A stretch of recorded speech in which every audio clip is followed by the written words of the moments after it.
기회 없으세요? 어제 밤에 새벽까지 비가 엄청 많이 왔어요. 천둥번개 치면서 자다가 계시는 분들도 계실 텐데 모쪼록 여러분들 아무 이상이 없으신 것 같아서 참 다행스럽고 감사합니다. 건강관리도 잘 하시기 바랍니다. 제가 얼마 전에 더워서 아이들 친구들하고 같이 냉면을 먹으러 간 적이 있었어요. 냉면이 아니고 막국수를 먹으러 갔어요. 근데 그 막국수 집에 딱 들어갔는데 이렇게 우리가 앉은 테이블 앞쪽에 어떤 머리가 희끗희끗한 부부가 앉아가지고 식사를 하고 있는 거예요. 근데 제가 이렇게 보니까 뒷모습만 봤는데도 꼭 목사님 같은 거예요. 느낌이. 목사는 목사를 알아보러 가요. 느낌이 그래요. 그래서 그냥 이렇게 희끗희끗 쳐다보면서 먹었는데 사장님인가 종업원이 가가지고 이렇게 이제 주문을 받으면서 주문을 저한테 얘기를 하면서 목사님 그러더라고요. 내가 속으로 그러면 그렇지. 그랬는데 어느 교회 목사님일까 궁금하잖아요.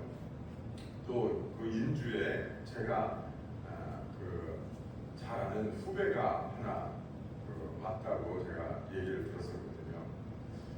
혹시 목사 아닌가 싶은 생각도 들고 그래서 어쨌든 이제 밥을 먹고 나오면서 계산을 하면서 물어봤어요. 저 목사님 어느 교회 목사님이시냐고 그랬더니 어느 교회 목사님이라고 해요. 근데 제가 보니까 제가 그 아는 후배가 왔다는 그 교회가 맞는 거예요. 그래서 저某목사님 아니시냐고 봤대요. 그래서 제가 이제 식사하고 있는 뒤에 가서 어깨를 이렇게 툭툭 치니까 다른 분들이 깜짝 놀라는 거예요. 그래가지고 둘이 인사를 하면서 저보다 나이가 3살 어려요. 같은 감신 동문 출신인데 제가 알고 지내던 후배 목사였었어요. 근데 제가 인주에 리전 아파트에 있을 때 거기서 이제 한 엘리베이터를 탔는데 어떤 장로님을 만났어요. 저보고 목사님이냐고 물어보시더라고요. 그렇다 했더니 어느 교회 목사님이시냐고 대학교회 목사님한테 그러냐고 그러면서 자기네 인주에 있는 그 교회 장로라고 이렇게 이제 인사를 나눈 적이 있었어요.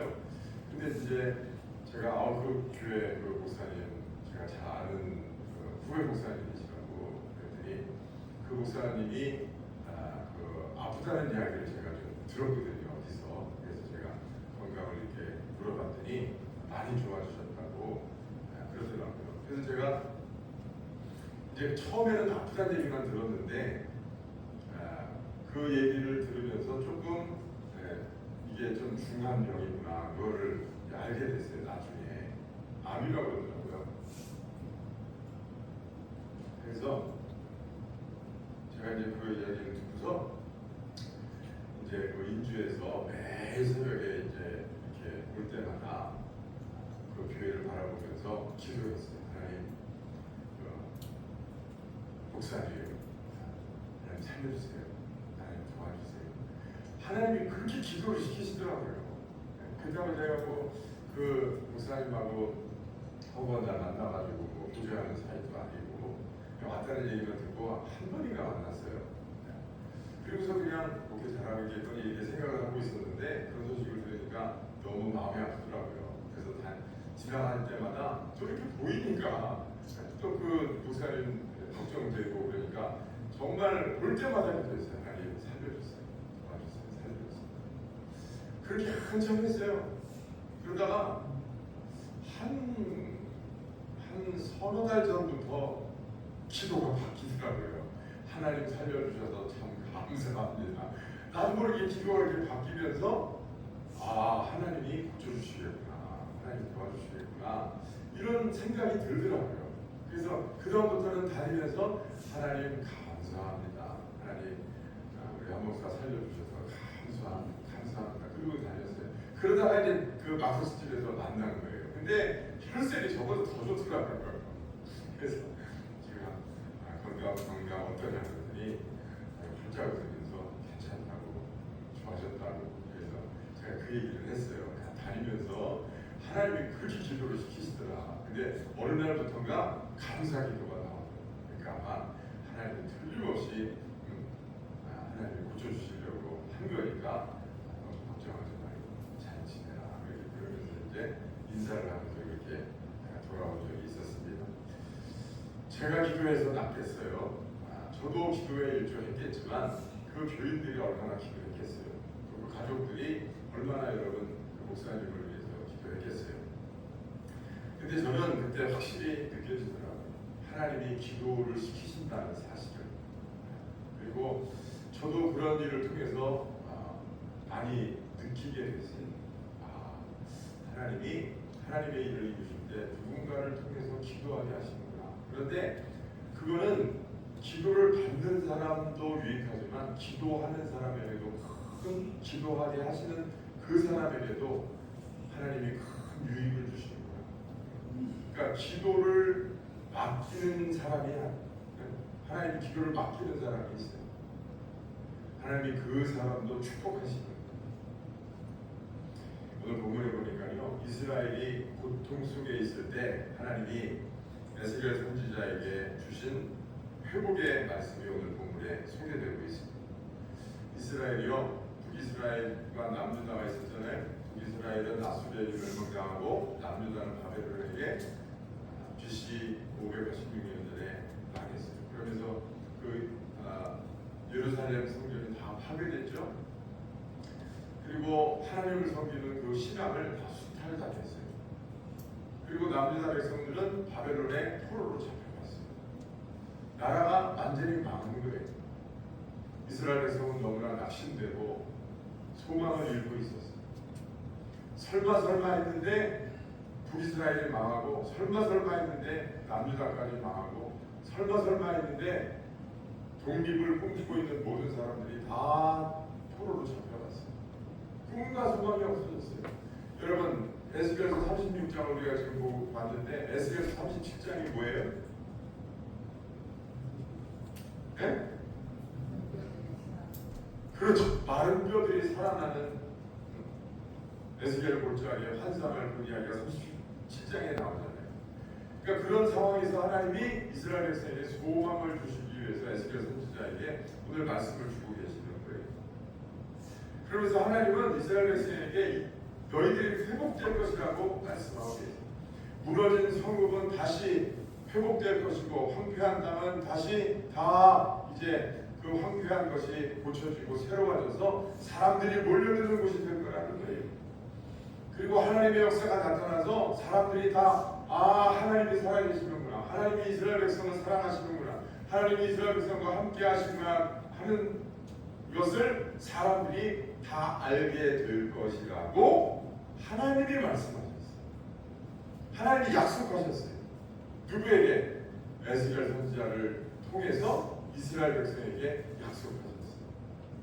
그런데 그렇게 약속을 하시고 37절에 보니까 뭐라고 이야기를 말씀을 하시느냐? 그래도, 우리 한번 따라해봅시다. 그래도 37절, 그래도 따라해보세요. 그래도 이스라엘 족속이 이같이 자기들에게 이루어주기를 구해야 할지니라. 자, 주 여호와께서 이같이 말씀하셨느니라. 그래도 이스라엘 족속이 이같이 자기들에게 이루어주기를 내게 구해야 할지니라. 내가 회복시키겠다. 황폐한 성읍도 고칠 것이고, 사람들이 많이 몰려들 것이고, 환호하는 소리, 기쁨의 소리, 경배하는 소리가 하나님의 전에 가득하게 될 것이다. 다 회복하게 될 것이다. 그래도 이스라엘 백성이 내게 그렇게 되기를 구하여야 내가 그것을 이루시겠다. 안 구하면 어떻게 해요? 이루어지지 않는다. 구하여야 이루어주시겠다. 아니, 왜 하나님은 꼭 구해야 주실까요? 뭐가 필요한지도 다 아시면서 그냥 들어주시면 되지 왜 꼭 구해야 주신다고 하실까요? 거기에 이유가 있어요. 첫째는 기도는요, 우리를 하나님의 동역자로 만들어주기 때문에 그렇습니다. 우리가 기도하고 구할 때 하나님은 우리와 함께 일하시게 되고, 우리가 하나님과 함께 동역자로 일할 때 하나님 그것을 기뻐하십니다. 여러분, 우리가 꼭 기도해야 될 필요를 하나님이 느끼실까요? 우리가 기도로 동참해야 될 필요를 하나님이 느끼실까요? 이 질문이 잘못됐네. 하나님의 팔이 짧아서 하나님의 능력이 부족해서 우리의 기도도 보태야 하나님이 행하실 수 있나요? 이루실 수 있나요? 그건 아니죠. 하나님은 전지전능하신 하나님. 우리가 기도를 보태지 않는다고 해서 하나님이 하실 일을 못하시지 않는 분이다. 그러니까 하나님은 우리가 기도하게 하시는 것이 우리의 기도가 당신의 능력에 보탬이 돼서가 아니라 기도로 동참하게 해서 하나님의 일에 함께 일하고 싶어 하시는 이유 때문인 줄로 믿습니다. 하나님, 우리가 하나님의 일에 동참하기를 원합니다. 여러분, 하나님은요 사실 전지전능하시니까 뭐든지 다 말씀으로 앉아서 그냥 뚝딱뚝딱 다 하실 수도 있는 분이에요. 전능이잖아요. 전능. 못하시는 게 없으니까. 하나님이 우리를 구원하시는 것도 하나님이 다 하실 수 있어요. 근데 하나님은 택하신 자에게 하나님이 선행적 은총을 베푸셔서 하나님이 베푸시는 은혜에 반응할 수 있는 힘을 공급해 주세요. 그게 우리 감리교회 독특한 교리예요. 장로교, 성결교, 다른교리와는 다른 교리예요. 선행적 은총, 프리벤트 그레이스. 다시 말해서 하나님이 우리에게 은혜를 베푸실 때 우리가 그것을 받아들일 수도 있고 거부할 수도 있는데 받아들이는 것도 은혜잖아요. 그렇죠?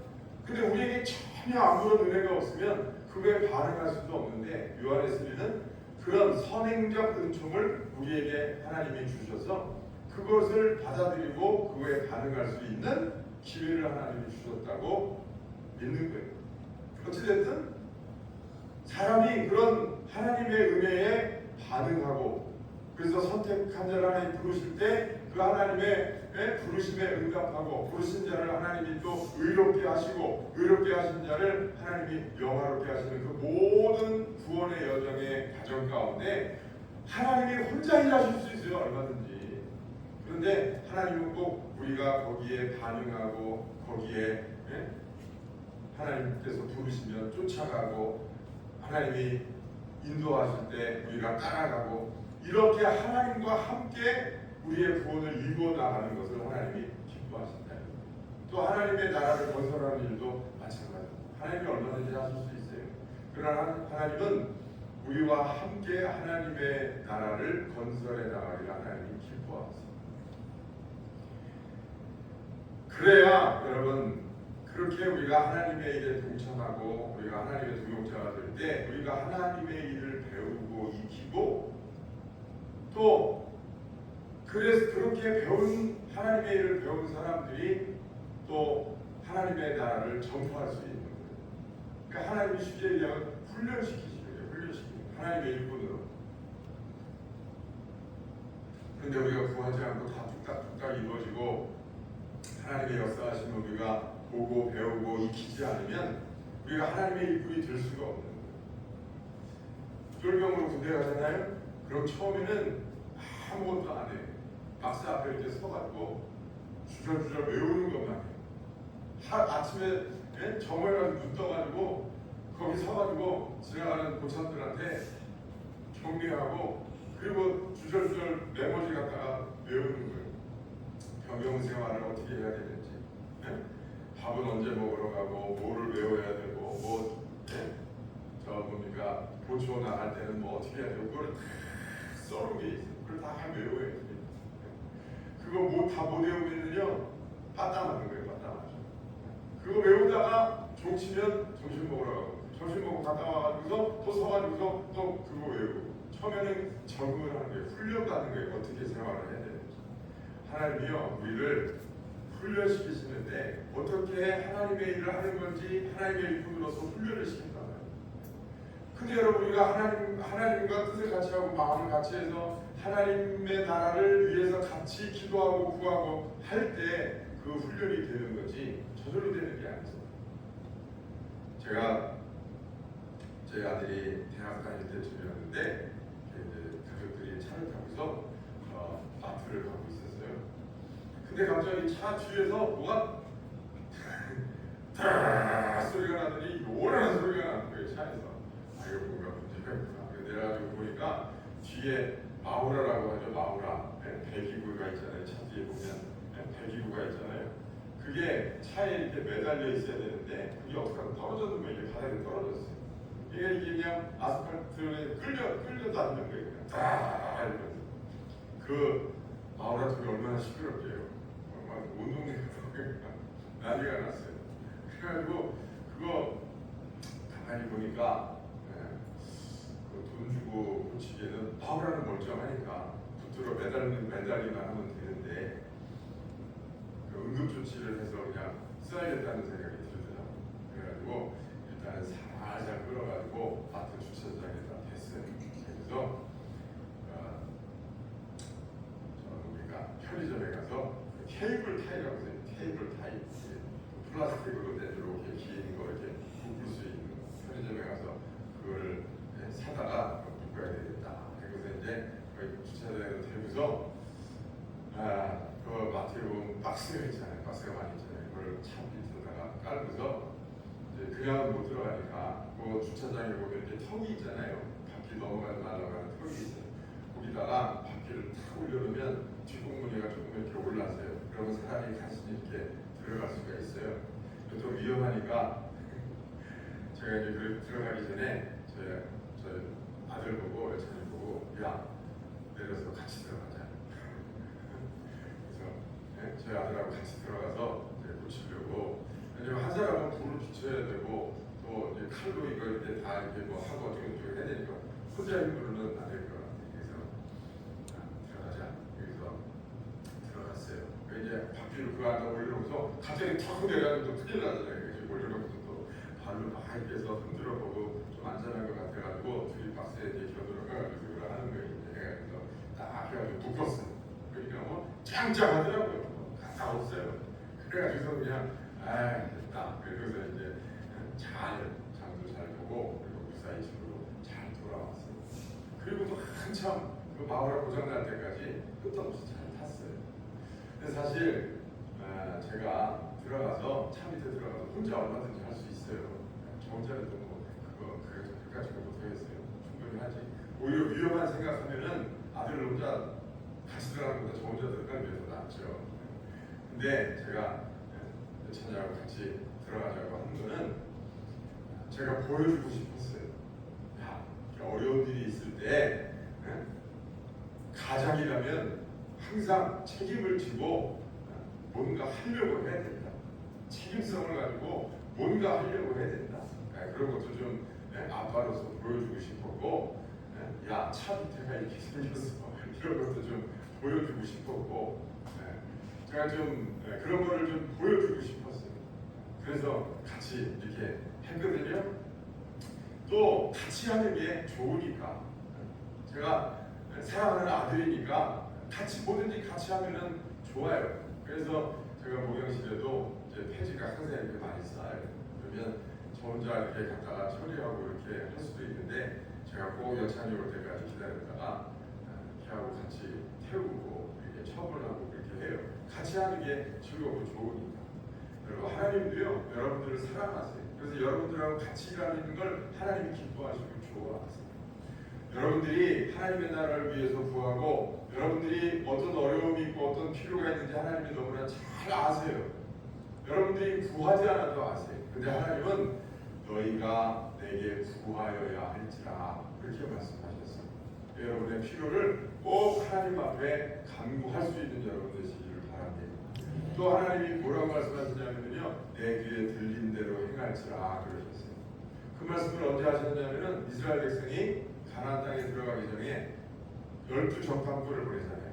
그 적당꾼들이 와가지고 부정적인 이야기들을 열명히 했죠. 백성들이 막 여호수아를 원망하면서 막 그냥 난리가 났어요. 그때 뭐라고 낙심을 하냐면 우리가 애굽에서 죽었으면 고기를 두고 죽다가 죽었지. 우리가 왜 나와가지고 이 고생을 하느냐? 그러면서 막 불평불만을 했어요. 그때 하나님이 하신 말씀이 바로 그 말씀이에요. 너희들의 귀에 들린 대로 내가 행할지라. 우리는 망할 것이다. 우리는 안 될 것이다. 우리는 어렵다. 거기 절대 못 들어간다. 이들이 내 귀에 말한 대로 내가 행하리라. 그래서 진짜 못 들어갔어요. 하나님은요, 당신의 귀에 들린 대로 행하시는 하나님이세요. 우리가 무엇을 구하면 하나님이 그것을 들으시고 응답하시겠다고 약속합니다. 아니 꼭 기도해야 돼요. 하나님 다 아시는 거. 나 아파 죽겠다고 그래요. 권사님 기도해 보셨어요? 아유 그 기도는 안 했는데요. 그런 분들 많아요. 저도 그래요. 예? 깜짝깜짝 놀랄 때가 있어요. 내가 왜 이 기도를 안 했지? 하나님 다 아실 거라는 의견 중에 생각이 있고, 예? 바라지 않아도 하나님이 응답하실 거라고 하는 그런 용감한 무식한 걸 뭐라고 그래요? 그런 막연한 믿음이 있었던 것 같아요. 그런데 여러분 아니, 하나님은 구하여야 할지니라고 그랬어요. 구하는 자가 복 받는 자예요. 구하는 자가 지혜로운 자예요. 구하는 자가 믿음 있는 자예요. 그런데 여러분 입 딱 닫고 하나님 아시겠지 그러지 말고요. 아주 사소한 것부터 적으세요. 기도하러 나올 때 여러분 외우든지 내가 오늘 꼭 이거 가서 하나님 앞에 내 입술로 고백하고 구하고 해야 되겠다. 여러분 그렇게 기도하는 게 그게 진짜 여러분 믿음의 기도고 지혜로운 기도인 줄 믿습니다. 하나님은 기도가 필요해서 기도하게 하시는 것이 아니라 우리가 하나님을 신뢰하는 사람으로 자라가도록 기도하게 하시는 거예요. 하나님을 신뢰하는 사람으로 자라날 수 있도록 하나님이 그렇게 하시는 거예요. 그리고 또 한 가지 기도해야 들어주시는 이유가 있는데 그런 뭐냐면요, 세상에서 우리가 살아가는 방법을 가르쳐 주시기 위해 하나님이 그렇게 하시는 거예요. 하나님이 우리에게 말씀하셨어요. 사람이 떡으로만 사는 것이 아니다. 떡으로만 사는 게 아니다. 그럼 뭘로 산다고 그러셨어요? 하나님의 입에서 나오는 말씀으로 사는 것이다. 여러분, 인간은요 떡으로 사는 게 아니고 만나로 사는 거예요. 떡으로 사는 게 아니고 만나로 사는 거예요. 떡은 뭐고 만나는 뭐예요? 떡은 인간이 구하는 양식이고요. 만나는 하나님이 주시는 양식. 인간은 자기가 떡을 찾고 구해서 살아가는 존재가 아니고 인간은 하나님이 공급하시는 양식으로 살아가는 존재예요. 육신적으로 보면 도저히 이해가 납득이 안 되는 말이죠. 아니 사람이 떡을 안 먹고 어떻게 살아요? 떡이라는 말은 양식이라는 말이잖아요. 사람이 밥 안 먹고 어떻게 살아? 사람이 밥으로 사는 거지. 네, 사람이 밥으로 살죠. 밥심으로 살죠. 그거는 육신이 그렇다. 하나님 지금 영적인 말씀을 하고 계시는 거예요. 육신이 여러분의 전부입니까? 육신이 여러분의 존재입니까? 아니잖아요. 여러분 안에 육신뿐만 아니라 정신도 있고 마음도 있고 영혼도 있어요. 여러분 우리의 영혼이 살아가는 삶이 진짜 삶이죠. 우리는 육신의 삶만 생각해요. 사람이 삶이라고 하는 말에서 나왔다고 그랬죠. 사람이 살아가는 삶이 무엇으로 살아가느냐? 만나로 살아가는데 그 만나는 어떻게 얻냐? 하나님을 신뢰하는 믿음으로 얻을 수 있어요. 하나님을 신뢰하고 하나님을 믿는 믿음으로 하나님을 의지하면서 살아가는 삶이 만나의 삶이에요. 만나는요 내일이 없어요. 오늘 먹고 끝이에요. 내일은 없어질지도 몰라요. 안 나올지도 몰라요. 내일도 하나님이 주실 것이라고 하는 믿는 믿음이 있어야 살 수 있어요. 그래야 불순종하지 않을 수 있어요. 그래야 하나님이 정하신 규례를 지킬 수 있어요.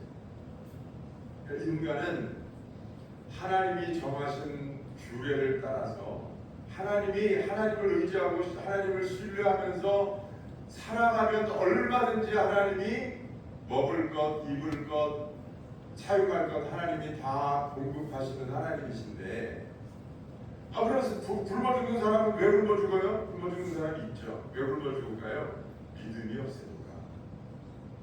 하나님을 의지하면서 굶어 죽는 사람은 없어요. 하나님이 먹여주실 거야 라고 여러분 그런 믿음을 가지고 있으면서 굶어 죽는 사람은 없다. 하나님은 우리가 무엇을 먹어야 할지 무엇을 마셔야 할지 하나님 너무나 잘 알고 계시는 거예요. 무엇을 먹을까 무엇을 마실까 걱정하지 말아라. 이는 이방인들이 구하는 것이다. 믿지 않는 자들이 구하는 것이다. 그랬어요. 사람은 떡으로 사는 게 아니에요. 하나님의 입에서 나오는 말씀, 그게 뭡니까? 하나님의 뜻, 하나님의 의도하심, 거기에 우리의 죽고 사느냐가 달려 있는 거지. 우리가 살려고 한다고 해서 사는 것도 아니고 죽으려고 해서 죽는 것도 아니고. 그러면 여러분의 모든 생사여부와 모든 귀하게 되고 천하게 되는 모든 것이 다 하나님의 손에 달려 있다는 사실을 믿으시기를 바랍니다. 사람은 양식으로 살아가는 게 아니고 만나로 살아가는 거예요. 떡으로 살아가는 것이 아니라는 사실을 하나님이 가르쳐 주시기 위해서 하나님이 구하게 하시는 거예요. 그런데 사람들은요, 자급자족 인생을 선호합니다. 자급자족 인생을 선호해요. 내가 벌어서 내가 쌓아놓고 내가 먹고 사는 거.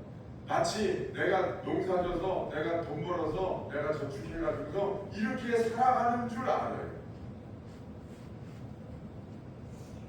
그래서 내가 내 인생의 주인인 줄 알아요. 그는 착각이에요. 그 쌓아놓은 것을 오늘 밤 내가 취하리니 어리석은 자여 그것이 네 것이 되는 게 아니었어요. 여러분, 우리가 아무리 쌓아놓고 그 쌓아놓은 것으로 인생을 살려고 한다고 해도 하나님이 불어버리시면요 하루아침에 인생은 날아가는 거예요. 하나님의 뜻이 어디에 있느냐, 그게 중요한 거예요. 사람이 떡으로 살아가는 것이 아니라 살아가는 방법이 그렇다는 거예요. 방법이. 인생이 원래 살아가는, 하나님이 창조하신 인생이 살아가는 방법이 그렇다는 거예요. 하나님을 신뢰하고 하나님을 의지하고 하나님을 믿는 믿음으로 하나님을 바라볼 때 살아간다. 그래서 여러분, 우리가 구할 때 하나님의 마음을 알게 되고 하나님의 뜻을 알게 되고 구한 것을 응답받을 때 하나님이 내게 필요한 것을 공급하시는 것을 기뻐하시는 하나님이구나 라는 걸 알게 돼요. 내가 뭔가 구하면 하나님이 들어주는 것을 좋아하시는구나 라는 것을 구해야 알지 안 구하고 어떻게 알겠어요. 그리고 자꾸 하나님이 내게 응답하시고 주시는 것을 보니까 하나님이 나를 싫어하시지 않는구나, 하나님이 내게 은혜 베풀기를 기뻐하시는구나, 하나님이 나를 사랑하시는구나 라는 사실을 구해야 알지 어떻게 아냐. 저희 집에서 강아지도 키우고 고양이도 키워봤잖아요. 근데 얘들이 배가 고파서 와서 막 쩔쩔대고 이럴 때 그 주면은요, 그나마 애들이 고마운 줄 알아요. 근데 따박따박 시간 되면 딱 머리를 그 앞에다 딱 단단한 놓는다고 생각해 보세요. 얘들이요, 사람을 지 종으로 알아요. 지가 왕이고 사람이 종인 줄 알아요. 하나님도 마찬가지예요. 하나님도 궁극적인 목적이 어디 있느냐? 우리가 구하고 하나님이 응답하실 때 하나님의 존재를 사람이 확실히 인식할 수 있도록 하나님이 훈련을 시키시는 거예요. 그 훈련을 통해서 사람은 하나님을 의지하고 하나님 안에 거하면서 살아가게 되어 있고, 그렇게 살아갈 때에 하나님의 나라가 이 땅에 건설이 돼요. 그러므로 여러분, 오늘 말씀의 결론은 바로 그거예요. 구해야 됩니다. 다 알고 계시지만 그래도 우리가 입으로 하나님 앞에 구해야 주신다. 여러분 그 사실을 꼭 기억하시기를 바랍니다. 우리가 지금 기도와 말씀으로 되기를 주는 가운데 있습니다.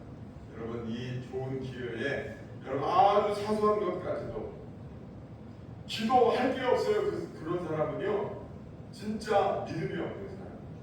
하나님이 살아계시고 하나님이 내 기도에 응답하신다는 사실을 믿으면 어떻게 기도할 게 없어요. 아주 작은 것부터 기도해보세요. 진짜 한 시간도 모자라죠. 그 사소한 것까지 다 구하고 구해서 하나님 앞에 응답받는 저와 여러분 되시기를 예로로 축원합니다. 기도하겠습니다.